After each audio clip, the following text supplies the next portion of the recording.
દિલ્હીમાં વિદ્યાર્થી પ્રદર્શન દરમિયાન દિલ્હી પોલીસ દ્વારા થયેલા લાઠીચાર્જના વિરોધમાં સુરતમાં યુવાઓ રસ્તા પર ઉતર્યા. જવાબદાર પોલીસ અધિકારીઓ સામે કાયદેસરની કાર્યવાહી કરવાની માંગ ઉઠી.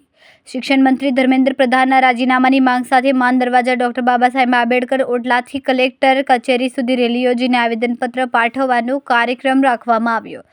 સુરક્ષાને ધ્યાનમાં રાખીને પોલીસે ચુસ્ત બંદોબસ્ત ગોઠવીને રેલીને કલેક્ટર કચેરી પહોંચતા પહેલા જ અટકાવી દીધી, જેના કારણે પોલીસ અને પ્રદર્શનકારીઓ આમને સામને આવી ગયા. રેલી રોકાતા રોષે ભરાયેલા યુવાઓ પણ રસ્તા પર બેસીને ધરણા ઉતરી ગયા અને દિલ્હી પોલીસના લાઠીચાર્જ સામે જોરદાર સૂત્રોચ્ચાર સાથે વિરોધ નોંધાવ્યો. जी, आपका नाम, आपका परिचय? जीतूभाई इंदवे, सामाजिक कार्यकर्ता सूरत। जी, आज क्या मुद्दे તમે અહીંયા આવ્યા હતા? सर, कहना चाहता हूँ कि 20 तारीख को दिल्ली जंतर मंतर पर जो खराब कृत्य भारत सरकार द्वारा की गई, जिस भारत सरकार की आज सत्ता बनी है बेटी बचाओ बेटी पढ़ाओ के नारों से, उन सत्ताधारियों के हुक्म से महिलाओं के ऊपर जो कृत्य करा गया है, उनके प्राइवेट पार्ट पे डंडे मारे गए, वो देख के रूह कांप उठी थी सर। हम लोग वहीं पे थे। तो मैं कहना चाहता हूँ कि भारत जो सरकार है वो भ्रष्टाचार मुक्त सरकार ऐसा लोग कहते हैं। तो जिन सरकार के मंत्री ने आज ये जो भ्रष्ट काम किया है उसके खिलाफ लाखों सभी जाति सभी धर्म के लोग यहाँ पर उतरे हैं, सभी स्टूडेंट यहाँ पर उतरे हैं, बहुत सारे स्टूडेंट जख्मी हुए हैं, कुछ स्टूडेंट की मौत हुई है।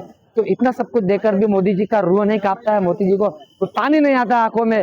तो मैं उनसे एक आपके माध्यम से रिक्वेस्ट करता हूँ कि बच्चों की मांग आप स्वीकार करें।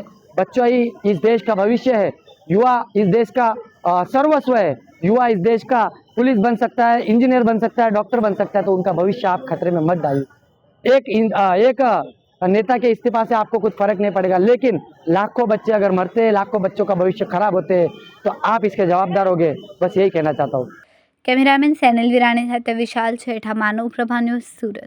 અમારા વિડિયોની નવી નવી અપડેટ મેળવવા માટે સબસ્ક્રાઇબ કરો માનવ પ્રભા ન્યૂઝ ચેનલને, બેલ આઇકન ક્લિક કરો લેટેસ્ટ વિડિયો સૌથી પહેલા મેળવવા માટે।